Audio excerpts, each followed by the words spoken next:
Bien, buenos días, compañera. También hemos identificado que solo en el municipio de San Salvador, desde el año 2010, que se han realizado algunas investigaciones sobre asentamientos urbanos precarios en las riberas del río Acelguate, se contabiliza que habitan al menos 4.623 familias, un aproximado de 20.000 personas que por diversas razones sociales y económicas se han visto en la necesidad de asentarse en este espacio con, pero con la destrucción de la finca del Espino, que dio paso a su urbanización, se ha disminuido la capacidad de infiltración de las aguas que fluyen con gran fuerza ahora en medio de las zonas densamente pobladas.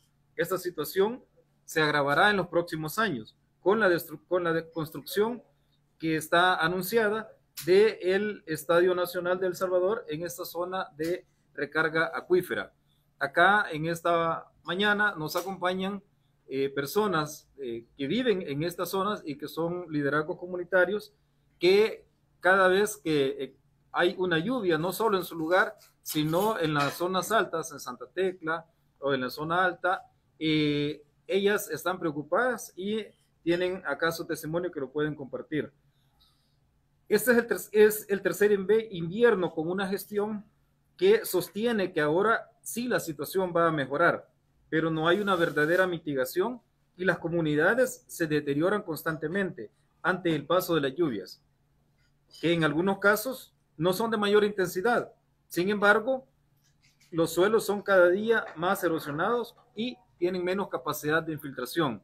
No se necesita un fenómeno atmosférico grave para que esas comunidades estén en zozobra.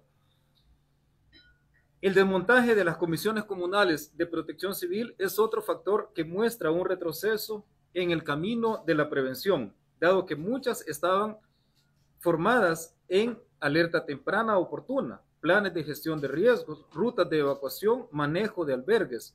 Ello les permitía reaccionar de forma oportuna. Todo este sistema ha sido desmontado. Por lo antes expuesto, la Mesa Permanente de Gestión de Riesgo y la Mesa Sectorial de Gestión Ambiental y Cambio Climático del Foro Nacional de Salud demandamos reactivar con urgencia la Política Nacional de Protección Civil, Prevención de Riesgos y Mitigación de Desastres. Retomar urgentemente el enfoque prospectivo en la planificación del desarrollo. Aplicar la Ley de Ordenamiento y Desarrollo Territorial, priorizando la seguridad de la población en mayor condición de vulnerabilidad. Garantizar la participación de las comunidades en procesos de toma de decisión, mitigación y planificación. Realizar obras de mitigación aprovechando los espacios sin lluvia para evitar más pérdidas de vidas y pérdidas materiales. Detener la destrucción de las zonas de recarga hídrica en todo el país.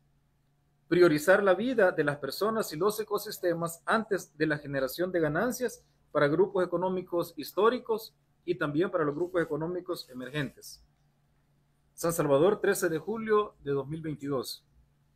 Bueno, este ha sido el posicionamiento de esos dos espacios y queremos decir que aunque en este momento no está lloviendo y no tenemos una emergencia por lluvias hoy, el país está amenazado a que en diferentes zonas están habiendo graves impactos por la situación de vulnerabilidad.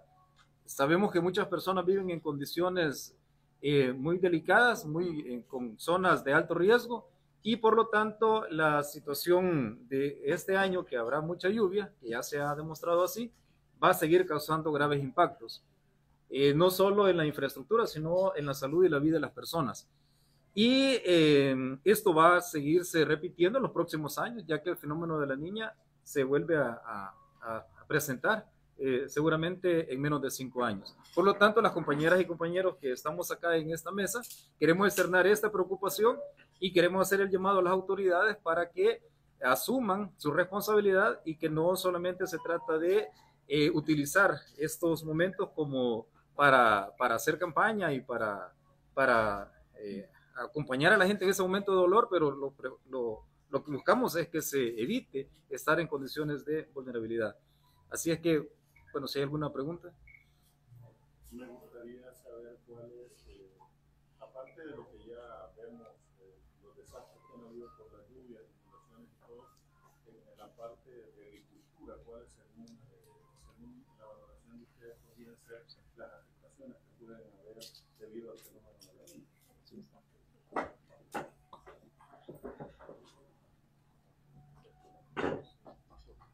Sí, soy María Orellano de la Mesa Permanente para la Gestión del Riesgo.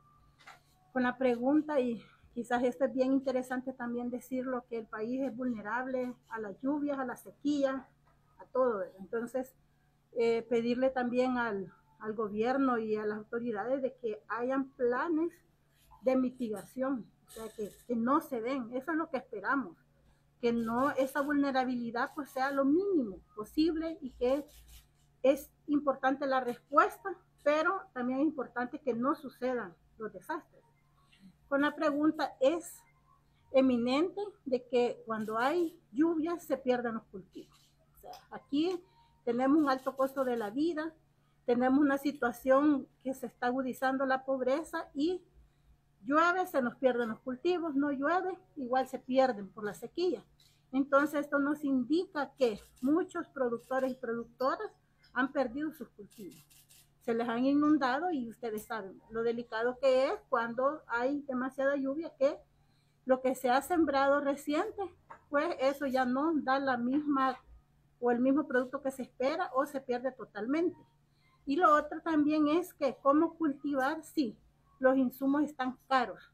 O sea, eso para decir voy a volver a resembrar toda esta hortaliza, toda este maíz, frijol, es imposible, porque hay que volver a gastar nuevamente para que eso se pueda volver a retomar y poder cultivar. Entonces eso hace que se profundice más la situación que estamos viviendo en este país.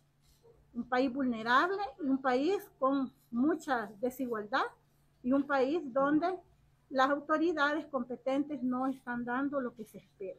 O sea, esas políticas que de verdad lleguen, esos fondos que de verdad se inviertan en la mitigación del riesgo, en apoyar a los sectores más pobres del país. Referente a eso que acaba de mencionar sobre los cultivos, no sé si ustedes tendrán algún dato sobre los territorios en los que trabajan, nos pueden mencionar, y cuáles serían esos lugares, por ejemplo, en los cuales tal vez ustedes tienen esos datos en específico que hay pérdida de cultivos. Eso por una parte. Por otra parte, también me gustaría conocer, creo que si no mal recuerdo, la gestión de riesgo de Latinoamérica en un estudio en el año 2021, evaluó a El Salvador en el tercer lugar de Centroamérica de factores de riesgo cuando hablamos de factores climáticos. Y lo hemos visto actualmente, creo que mencionaban, si nos pueden dar una valoración más específica de lo que necesitan para, en este caso, con la Dirección General de Protección Civil. Bueno, con relación a los datos, la mesa permanente tiene unos datos de en cuatro departamentos. Hay una cantidad de cerca de 1,000 familias, ¿verdad? Voy a decir un dato que se ha levantado recientemente en el departamento de Santa Ana, Usulután, La Unión y Sonsonate. Hay cerca de 1,000 familias, ¿verdad? Que son las familias donde está trabajando la mesa permanente, que han llegado a estar en el punto de inseguridad alimentaria por diversas razones. Una de ellas es por el tema de la pérdida de sus cultivos, otras es por la alza de los insumos, ¿verdad?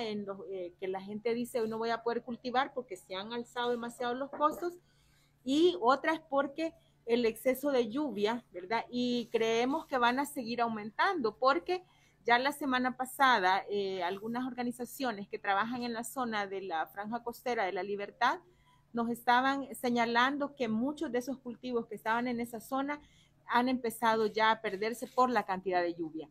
Ese es un dato que no es nacional, sino que está focalizado en el trabajo que tienen algunas organizaciones de la mesa.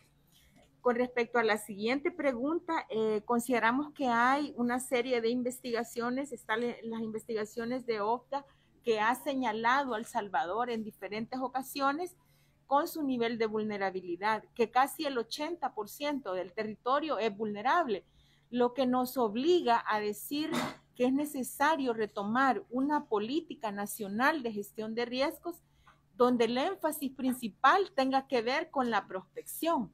La prospección que indica la planificación y el ordenamiento del territorio, pero tomando en cuenta esos elementos de la vulnerabilidad, porque es bastante sencillo decir que voy a planificar y que voy a ordenar el territorio si todo está bien.